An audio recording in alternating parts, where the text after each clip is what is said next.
Hey folks, and welcome back to another video. Today I'm going to be sharing the books that I got during March, and I'm going to start off with the earcs that I've got, and I think all of those are through Book Sirens. So the first one I have here is Medusa by BJ Irons, and this is part of a queer retelling of Greek mythology. So I originally saw like the third or fourth one. Elsa, are you okay? Did you just get spooked?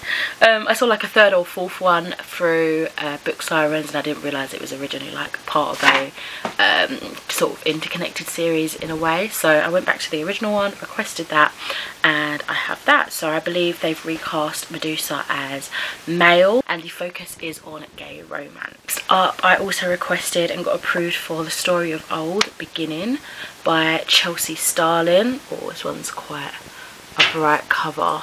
Don't know how you're going to see that. This one is more of a sort of classical fantasy theme in story. Long ago, the people of old fled Etheria after war had brought the mainland to its knees, but the people of old brought their own secrets with them to their new home, and some secrets can never stay buried. Looks like our heroine is a character called Elsa, who is tasked with saving her people. She's summoned by an outsider during a monstrous storm, and the two of them have to team up to save her people, travel into the outsider's country, into a world that she has never known. But as I say, it looks like it takes that trope of the classical quest fantasy that I tend to enjoy in some new literature, so looking forward to giving that a go. Next up I have Between Shadow and Flame by C.T. Bryce. This is such a gorgeous cover. Absolutely adore that. It's really gorgeous. And this one again is a first book in a series. It's a gothic novel of family, secrets and dark power. With a past shrouded in mystery and a childhood spent constantly on the move, David Rose has lived a life without consequences or connection. The last thing he cared about was his friendship with his barely remembered brother, who he hasn't seen since he was 7 years old. When he discovers his mother burning a letter from the estranged family they've been running from, David ignores his mother's warnings to reclaim what he lost. Oh, it sounds really cool. Apparently it's like fantasy horror, dark fantasy. Someone's tagged it as gay fantasy and Lovecraftian in theme. So again, looking forward to trying that book out, and again that's through Book Siren. Okay, I think that's all the earcs that I want to share with you. Now on to the physical books. I got a load of these from predominantly, let's see, predominantly Vinted. I got a couple in WHSmith. I was actually looking for The Witchery by Samantha, can't recall her surname, and yeah, and also my Fairyloots, which I'll show, Fairyloots adult for February. So if you don't want to see that, I'll kind of give you a little heads up to skip along. So the first stack of books through Vinted, I think these are all from various sellers, but I have The Lighthouse Witches by CJ Cook. This one seems like it's about kind of isolation and desertedness. I like the idea of kind of cold, quiet, isolated areas with a witchy kind of vibe. Witchcraft seems to be a theme in this as well. Apparently in the Scottish Islands stands a lighthouse. Strange events have happened here, starting with a witch hunt. Centuries later, islanders are vanishing. Then we're focusing on a lost family. Liv Stay and her children don't believe in witches or curses or any of that kind of fantastical like lore and stuff of the island, but within months of arriving on the island, her daughter Luna is the only one of the family left. An impossible child. 20 years later, Luna's missing sister turns up out of the blue, randomly, out of nowhere, and she is exactly how she remembers her from 20 years before. Like, exactly the same face, the same age, it's like she hasn't aged. So I'm really looking forward to this, because as well as being like witchy in vibe, that isolated cold sort of setting that I'm kind of excited for, it's also got this mystery thread that I'm really intrigued by. Like, how is this possible? Why? How is this happening? What's going on? Where is the sinister thread? I need to know how this has come to be. So yeah, this is one I've actually had on my radar a little while, but these were all really good prices on Vinted. So yeah, it's got a little bit of wear and tear. The spine's been like bent up. It's got some, you know, like it's obviously been loved, but other than that, you know, pretty good copy that I've got here. And got another book that I've been wanting to read for ages. This is Seraphina by Rachel Hartman. Oh my gosh, I think I wanted to pick this up around the time that Christopher Paolini's Inheritance came out, if I'm remembering correctly, because I wanted more dragon fantasy in my life. So yeah, kind of went on a bit of a craze collecting what I could find. This didn't make the hauls during those time, but I finally got it, and I think it was like £2 or something. So yeah, it sounds like a really nice kind of high fantasy-esque. This is equal parts fast-paced fantasy, crime mystery, bittersweet romance and political thriller that is an astonishing original take on the dragon myth. It's also blurbed by Christopher Paolini. So yeah, I guess that's kind of that sort of vibe that I was after at the time and still always long for, especially with the announcement of Murtagh being released and also the illustrated version of Aragorn. I'm so excited. Anyway, back to this. Dark betrayal and a sinister plot, a kingdom at war. The brutal murder of the Prince of Gored has shattered the fragile peace between humans and dragons. Seraphina, a talented musician, is drawn into the murder investigation, and soon her own life is in terrible danger.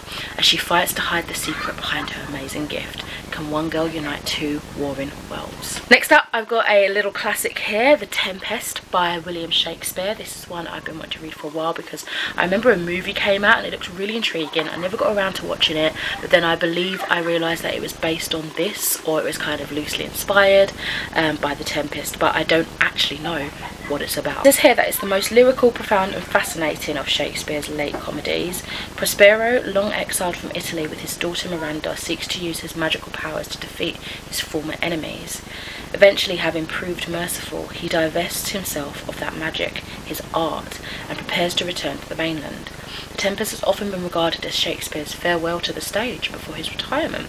Interesting. So yeah, I'll look forward to see how this play carries out. I don't read very many plays, so I'm still kind of slowly dipping my toes into this kind of world of literature. Oh my god, another one that I have had on my everlasting TBR since I started my Goodreads page to keep track and monitor my reading, but I just never picked it up. And then recently I had like a brief conversation with Amy McCaw, and she had mentioned this book and how awesome it is, and I was like, oh, you know what, I almost bought it the other day in the shop, and she went, no, you need to go back and get it. So I ended up finding it on Vinted for like a couple of pounds, and this is Anna Dressed in Blood by Kendall Blake. I know she's got a lot of books nowadays. Oh my god, it's got a bookmark in it.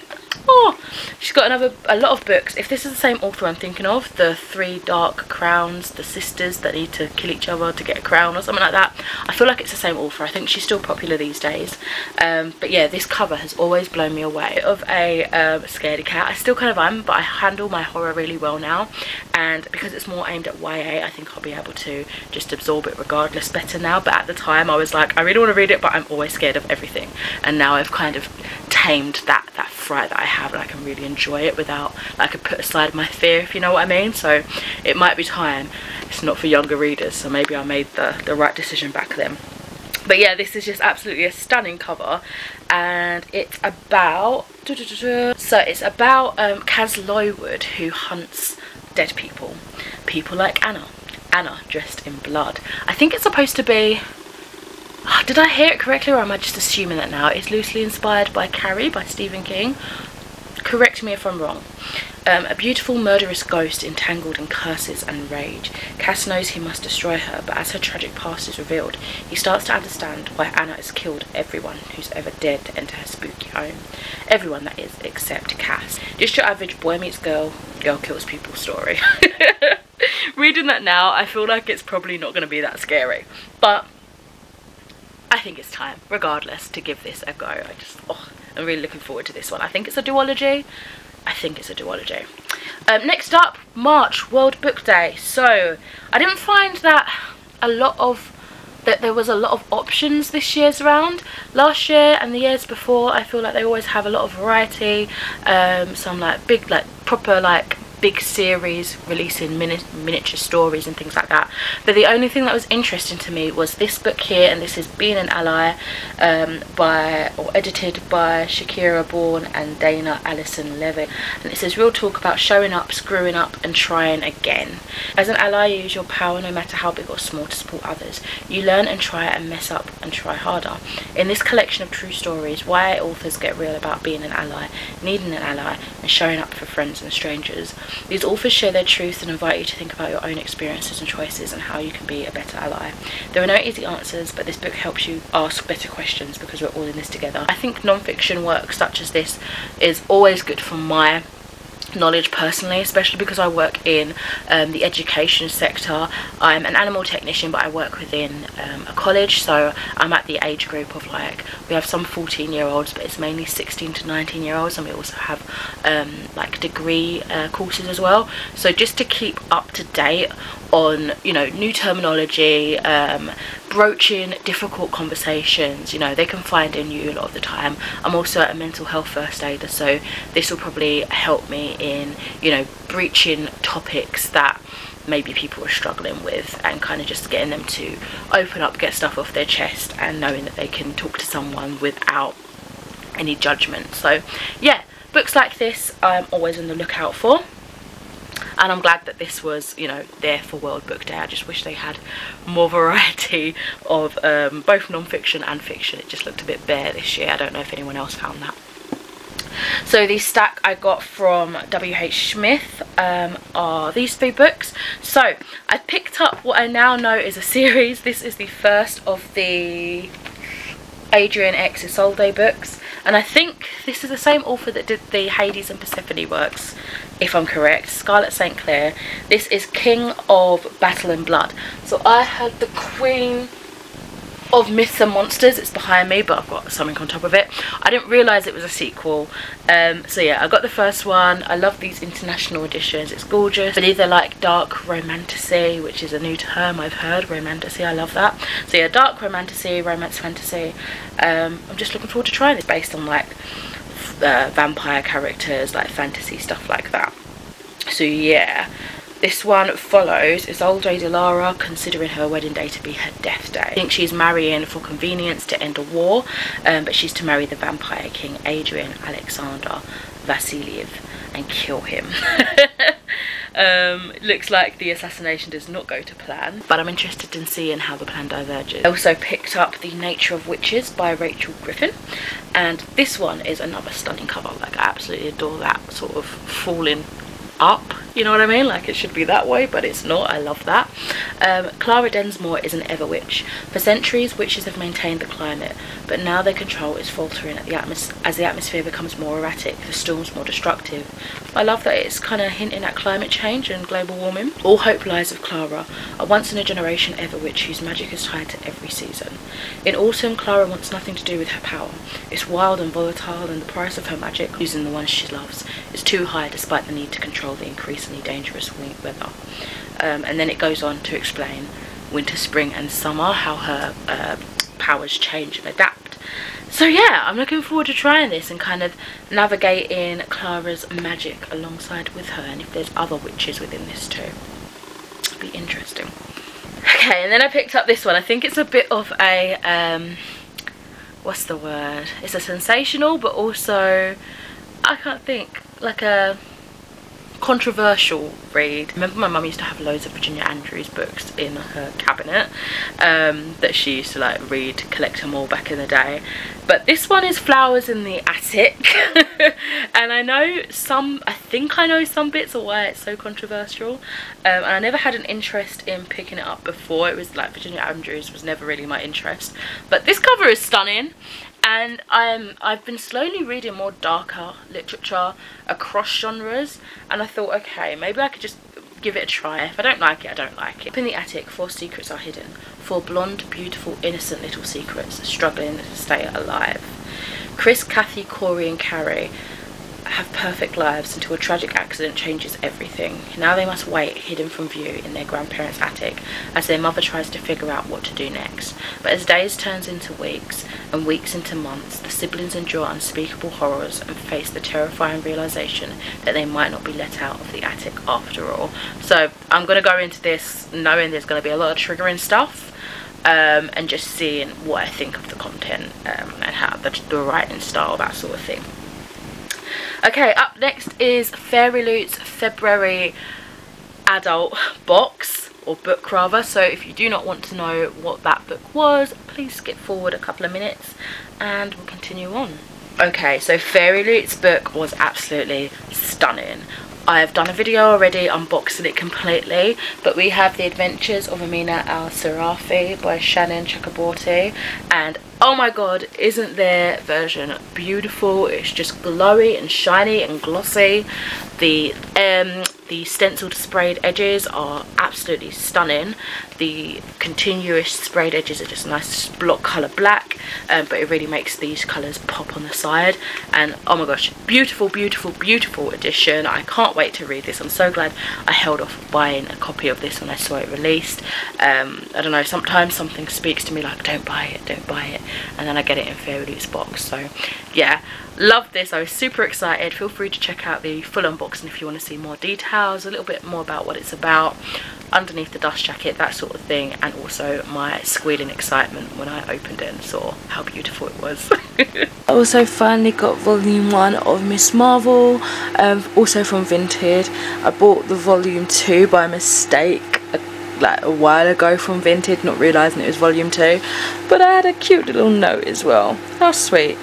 Okay, and the next stack of books are all from the same seller on Vinted. We've got some, are they Goldsboro editions of books, some special editions. They're really stunning, to be honest. I got them all for a really good price. I think 1, 2, 3, 4, 5, 6, 7, 8 of them, and I paid like £30.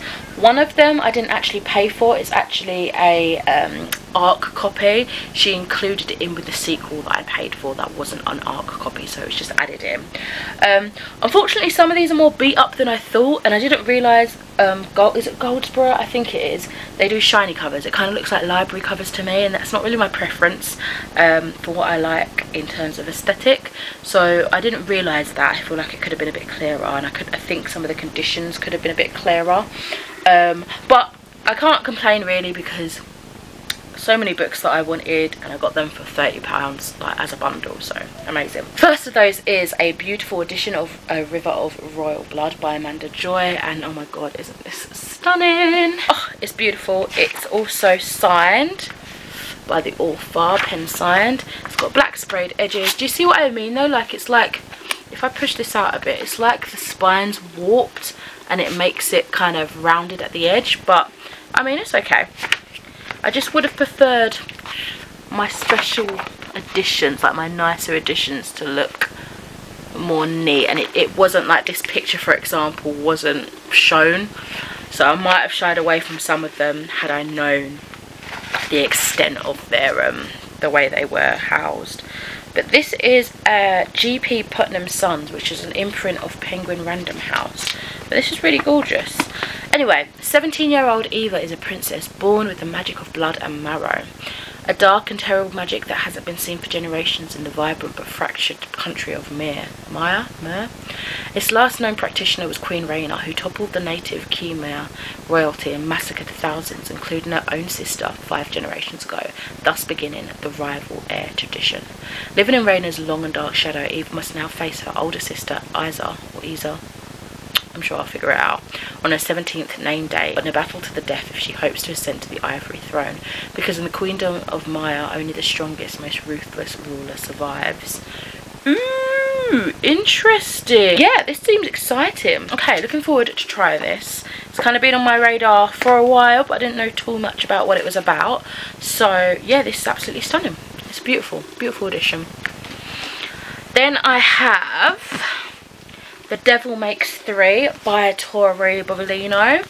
This is another stunning one. It's got blue sprayed edges. It's kind of one of those like A5 editions. It's got these gorgeous stunning end pages.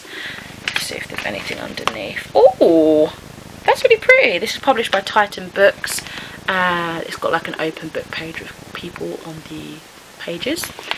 Stunning, stunning, stunning. Okay, so we follow two main characters, Tess and Elliot, as they stumble on an ancient book hidden in a secret tunnel beneath their school library.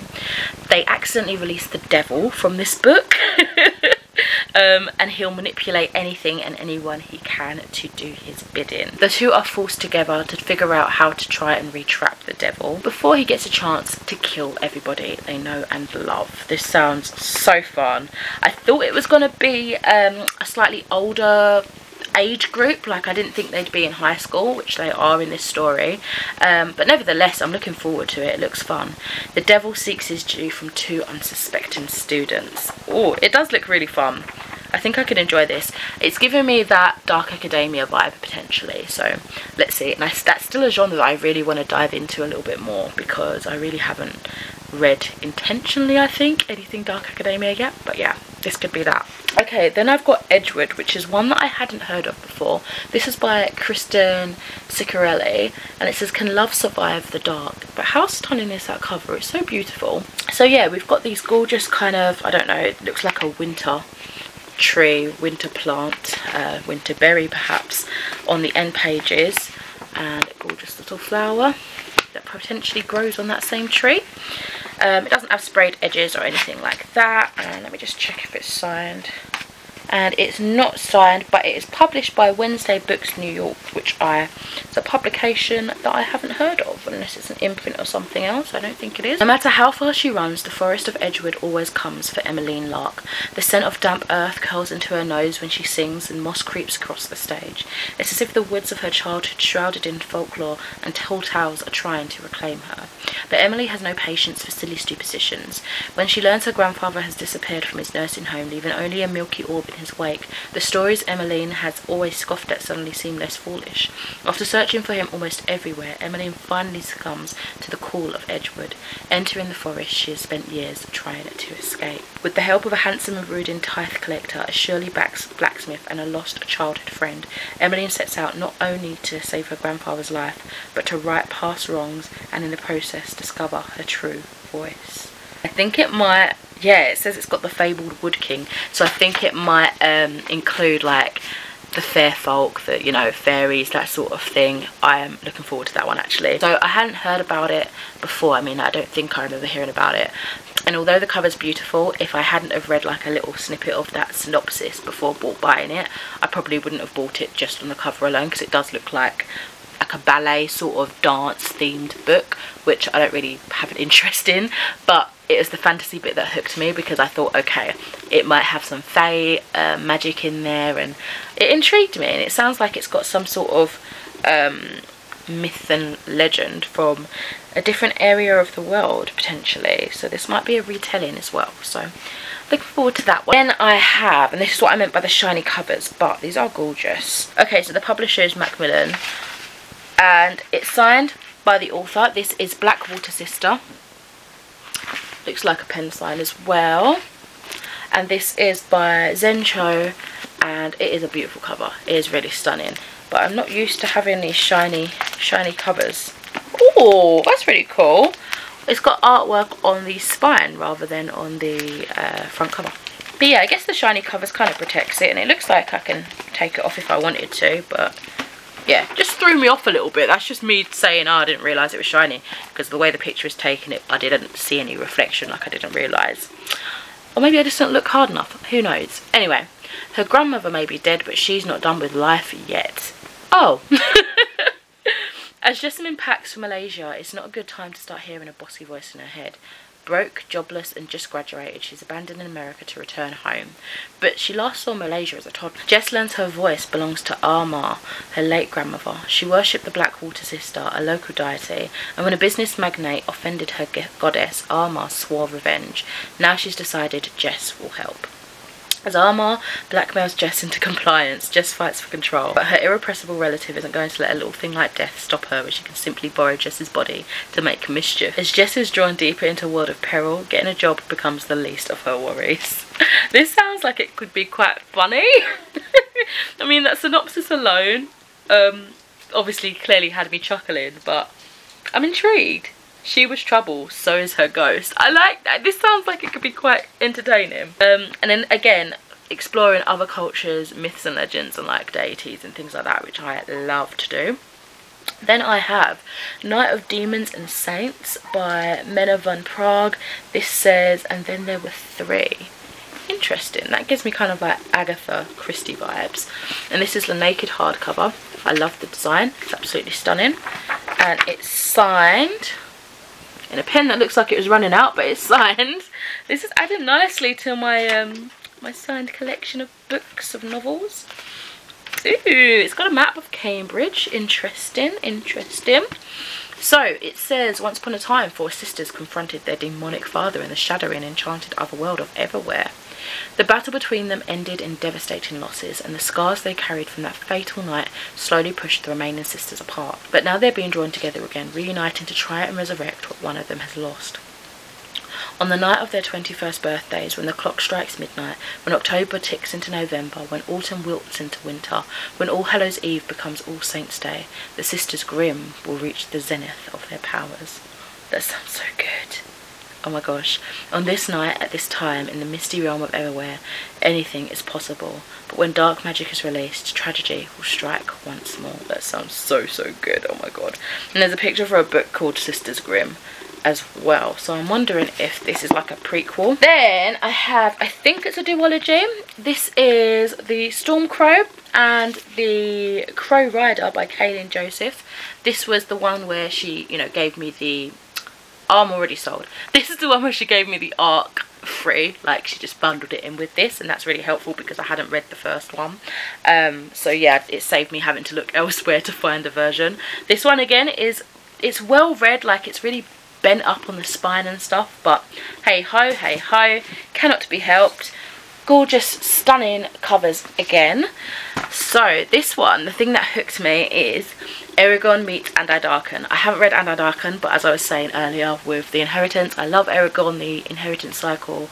In this thrilling new fantasy debut that follows a fallen princess as she ignites a rebellion to bring back the magical elemental crows that were taken from her people. Tropical kingdom of Rodari, elemental crows are part of every aspect of life until the Aleutian Empire invades, destroying everything. That terrible night has thrown Princess Anthea into deep depression. Her sister Khaleesi is busy running the kingdom after their mother's death, but all Thea can do is think of everything she has lost. But when Khaleesi is forced to agree to a marriage between Thea and the Crown Prince of Aleutian, Thea is finally spurred into action.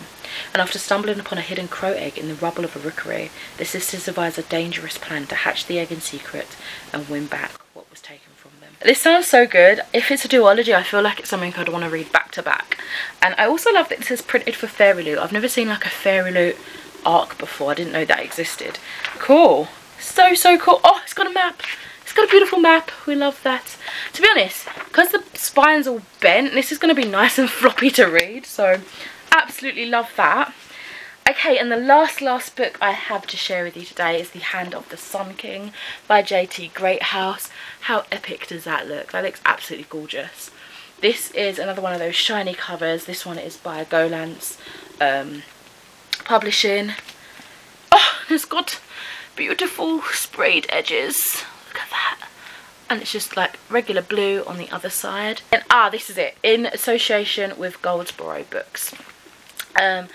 So yeah, I hadn't had Goldsboro books before, so this is really interesting. This is number 913 out of 1,500 numbered copies of the first edition of this book, and it's signed by the author. Oh, what a find! What a find! My name is Wen Alda. My name is Foolish Cur. All my life, I have been torn between 2 legacies, that of my father, whose roots trace back to the right hand of the Emperor, that of my mother's family, who reject the oppressive empire and embrace the resistance. I can choose between them, between protecting my family or protecting my people. Or I can search out a better path, a magical path, filled with secrets unbound by empire or resistance, which could shake my world to its very foundation. But my search for freedom will entangle me in a war between the gods themselves.